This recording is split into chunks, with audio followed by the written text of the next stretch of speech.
Options trading is a powerful tool for investors of all levels. As a form of derivative, options allow investors to speculate on the direction of the underlying asset while minimizing risk and capital exposure.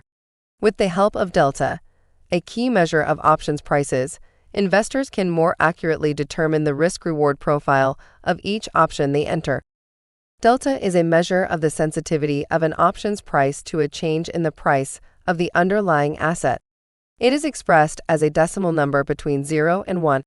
A delta of 1 means that a 10-point move in the underlying asset will cause the option to move 10 points. A delta of 0.5 means that a 10-point move in the underlying asset will cause the option to move 5 points.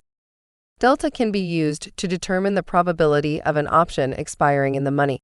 An option with a delta of 0.5 has a 50% chance of expiring in the money.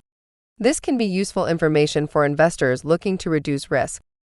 Delta can also help investors determine the expected return of an option. By multiplying the delta by the price of the underlying asset, investors can calculate the expected return of the option. For example, if the underlying asset is trading at Rs 100 and the option has a delta of 0.5, the expected return of the option is Rs 50. Finally, delta can be used to determine the amount of capital required to enter a trade. By multiplying the delta by the price of the underlying asset, investors can calculate the total cost of entering the option trade. This can be useful for investors looking to manage their capital exposure. Overall, delta is an important measure of options prices. It can be used to determine the probability of an option expiring in the money, the expected return of the option, and the amount of capital required to enter a trade.